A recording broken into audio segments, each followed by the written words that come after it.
I am Ashtyako Poorkarim, leader of the Kurdistan independence movement. I deliver this message from the heart of my occupied homeland as the voice of a stateless yet living nation to the awakened conscience of the world. A message not of complaint, but in defense of a historical truth, international justice, and the fundamental right of the Kurdish people, the right to self-determination. Mr. Antonio Guterres, Secretary General of the United Nations. The United Nations, founded in the name of nations, cannot remain indifferent to a century of occupation, systematic oppression, and genocide against the Kurdish people. Silence in the face of a nation's suffering is participation in its continuation. Isn't it time for the United Nations to recognize and support the Kurdish people as one of the largest stateless nations within the framework of the Charter of the Rights of Nations? Mr. Donald Trump, President of the United States of America, in the region's toughest crisis, from the fight against ISIS to standing up to Saddam Hussein, the Islamic Republic of Iran, and Turkey, was the Kurds who stood by your side as loyal and reliable partners.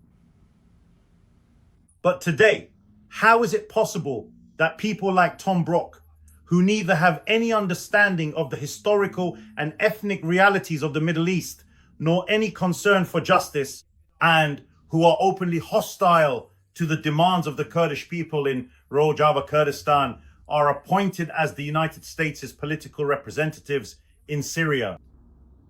And how is it that Brett McGurk, who also opposed the aspirations of the Kurdish people in Bashur, southern Kurdistan, while in Iraq, is still trusted by your foreign policy establishment?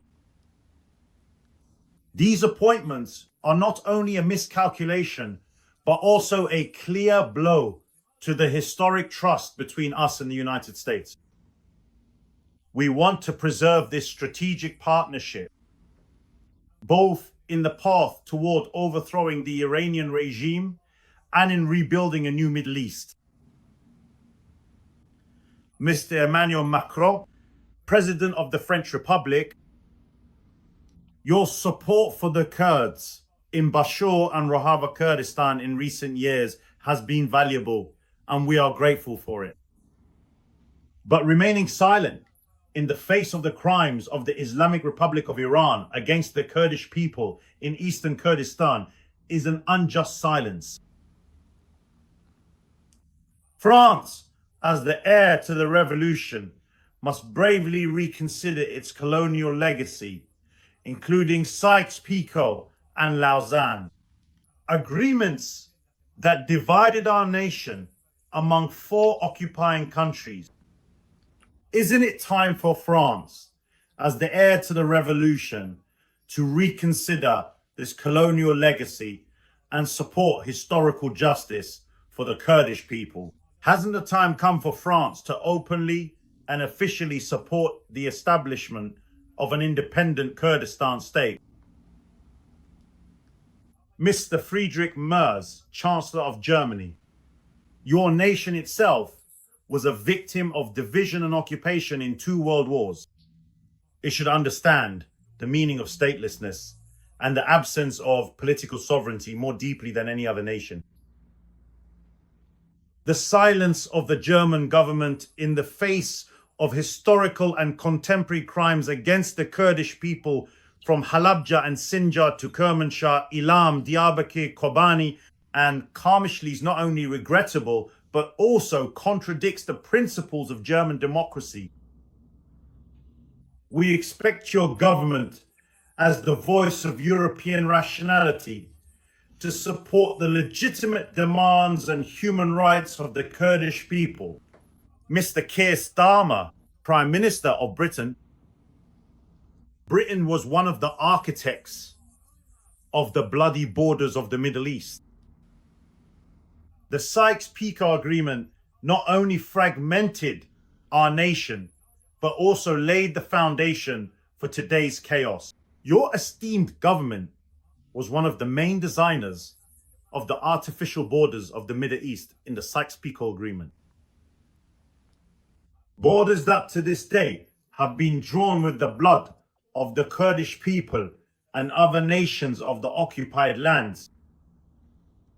Today, in the 21st century, the time has come for Britain to accept its historical responsibility and support the independence of Kurdistan as a form of reparation for this colonial legacy.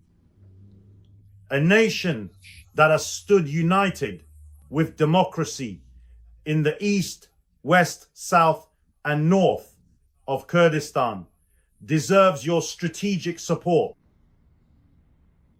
NATO leaders, Turkey, as a member of the North Atlantic Treaty Organization, targets Kurdish civilians every day with drones and artillery in Rojava, Bashor, Bakur, and even within the territories of Syria and Iraq.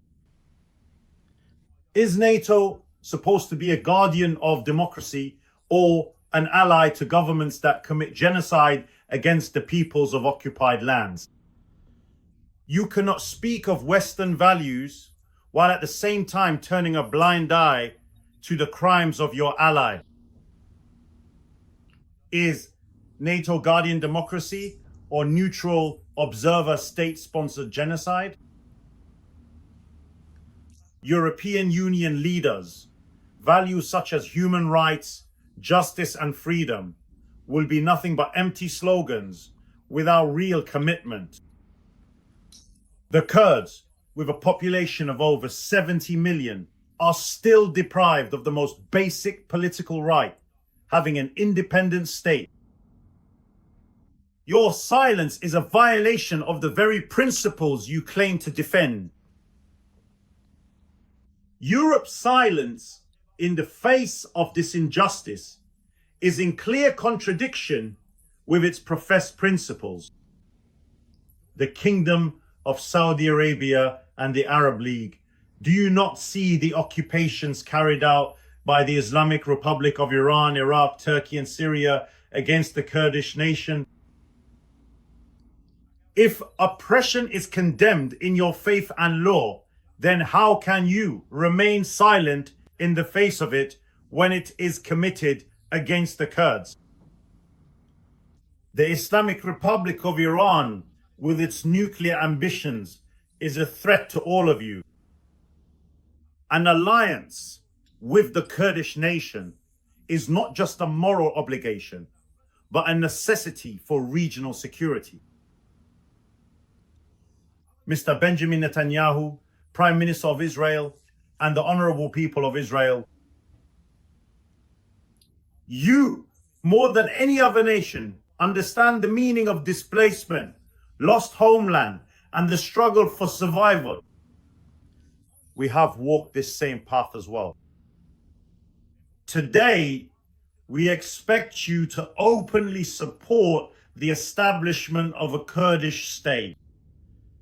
We consider your attacks on the Islamic Republic's terror infrastructure as a step toward the liberation of nations. We are ready to stand alongside the people of Israel to help build a new order in the Middle East. An order without terror, without fundamentalism, and without the Islamic Republic. We can be the greatest strategic ally of Israel and pro-democracy countries in the new Middle East. To all pro-democracy countries of the world, lasting peace in the Middle East without justice for the Kurdish nation is nothing but an illusion. We are a nation with our own history, language, culture, and land. The only missing element in our equation is an official and independent state. Support the federalism of southern Kurdistan, the self-administration of Rojava Kurdistan, and the right to self-determination for eastern Kurdistan in the design of the new Middle East. An independent Kurdistan must have a central place and independent Kurdistan will not be a threat, but rather a guarantor of stability, security, and strategic development in the region. For more than a century, we have been victims of colonial agreements, global silence, and occupying alliances. But we will remain silent no longer. The independence of Kurdistan is not merely a national demand, but a geopolitical necessity and the cornerstone of a peaceful and balanced Middle East. Today, you are standing before a historic test. Stand with the truth, or once again become complicit with occupation and tyranny. We have carefully chosen our path forward. Now it is truly your turn to decide.